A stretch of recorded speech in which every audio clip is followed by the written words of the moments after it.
আসসালামু আলাইকুম। চকমিল বহুমুখী উচ্চ বিদ্যালয় এর বার্ষিক ক্রীড়া প্রতিযোগিতা, পুরস্কার বিতরণ এবং সাংস্কৃতিক অনুষ্ঠানের সম্মানিত প্রধান অতিথি ঠাকুরগাঁও সরকারি মহিলা কলেজের শ্রদ্ধাভাজন অধ্যক্ষ প্রফেসর আবু বকর সিদ্দিক স্যার, এই কলেজের গভর্নিং বডির সম্মানিত সভাপতি রকুন উদ্দিন ভুইয়া, এই কলেজের সুযোগ্য প্রধান শিক্ষক জনাব সলিম উদ্দিন স্যার, ইয়াসিন স্যার সহ, শরণ স্যার সহ অনেক স্যাররা রয়েছেন, ম্যাডামরা রয়েছেন এবং আমার সামনে উপবিষ্ট সুপ্রিয় শিক্ষার্থীবৃন্দ, আসসালামু আলাইকুম এবং সবাইকে শুভেচ্ছা। কেমন আছেন সবাই? সবাই ব্যস্ত? কালচারাল প্রোগ্রাম আছে না? খুব কম কথা বলবো, একই গদ বাঁধায় কথা বলবো না, অল্প কয়েকটা কথা, ঠিক আছে? সবাই শুনবেন তো? আমাকে চিনেন সবাই? সবাই চেনেন আমাকে মোটামুটি, না? এই যে গোলামবাবু হাটের জাস্ট পশ্চিমে বাড়ি আমার। এই মাঠে প্রচুর ক্রিকেট খেলছি একসময়, প্রচুর প্রচুর সিক্স মারছি, প্রচুর আউট করছি। হ্যাঁ, যখন যে মাঠে থাকবেন সেই মাঠের সেরাটা হতে হবে, সবার সেরা হতে হবে, ঠিক আছে? কিভাবে হওয়া যাবে? গ্রামে থেকে, গ্রামের পরিবেশ আর কোথাও নাই।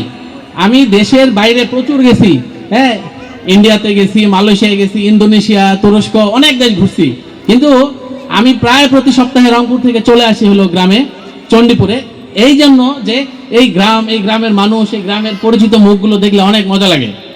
এই গত সপ্তাহের কথা বলি, গত সপ্তাহে আমি কারমাইকেল কলেজের ইতিহাস বিভাগের টিচার, সেখানে আমাদের একটা টিম যাচ্ছে কক্সবাজার, আর আমাকে আমার বিভাগীয় প্রধান স্যার বললো যে নীরব আপনি যান ওদের সাথে, আপনি কক্সবাজার যান। তো আমার মনে হলো যে আমি গত সপ্তাহে ঠাকুরগাঁও যাই নাই, ঠাকুরগাঁও মানে চণ্ডীপুর যাই নাই, এখন আমার চণ্ডীপুর যাব নাকি কক্সবাজার যাব? আমি মনে হলো যে আমার কক্সবাজারকে যে আনন্দটা পাবো তার চেয়ে এই আমার গ্রামে গেলে বেশি মজা পাবো। এই গ্রামের প্রতি আমার ফিলিংসটা এরকম। এই স্কুল, আমাদের গ্রাম, আমাদের এলাকার খুব বড় একটা স্কুল, ঐতিহ্যবাহী একটা স্কুল, প্রচুর মানুষ এখানে পড়াশোনা করেছে, এখান থেকে এস্টাবলিশড হয়েছে।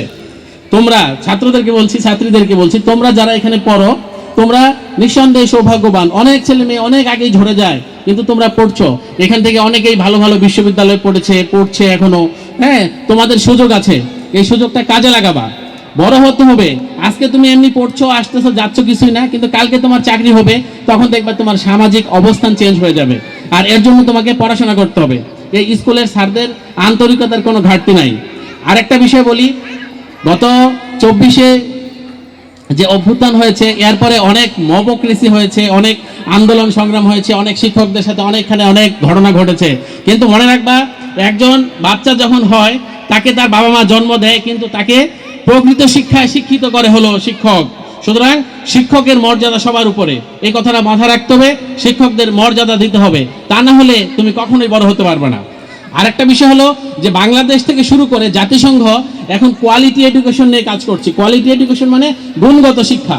তুমি শিক্ষায় শিক্ষিত হবে, তোমার পরিবার শিক্ষিত হবে, তোমার দ্বারা দেশ এবং জাতি গর্বিত হবে। শেষ কথা বলবো, কারণ এরপরে আরো স্যার আছেন এবং একই সাথে কালচারাল প্রোগ্রাম আছে, সেটা হলো যে দেশপ্রেমিক হতে হবে। দেশপ্রেমিককে তোমার উপর যে কাজটা দেওয়া হয়েছে, তোমার বাবা তোমাকে বলেছে স্কুলে যাও, স্কুলে যেয়ে পড়াশোনা করো, তোমার কাজ যদি তুমি ঠিকভাবে করতে পারো, তোমার কাজটুকু, যে কাজটুকু তোমাকে দেওয়া হয়েছে, শুধু সেটা যদি তুমি ঠিকভাবে করো, আমাকে যে কাজ সরকার দিয়েছে সেটা যদি আমি ঠিকভাবে করি, অর্থাৎ আমাদের প্রত্যেকের কাজ যদি আমরা ঠিকভাবে করি, তাহলেই দেশ এগিয়ে যাবে। সুতরাং বাংলাদেশ এগিয়ে যাক, তোমরা সেই বাংলাদেশের স্বপ্ন সারথি, তোমাদের দ্বারা বাংলাদেশ উপকৃত হবে, বাংলাদেশ এগিয়ে যাবে, সেই স্বপ্ন তোমরাই বাস্তবায়ন করবে। তোমাদের মঙ্গল কামনা করি। চকমিল স্কুলের যে অথরিটি আমাকে দাওয়াত দিয়ে আজকে গর্বিত করেছেন, এই এলাকার সন্তান হিসেবে আমি এখানে আসতে পেরে গর্বিত বোধ করছি।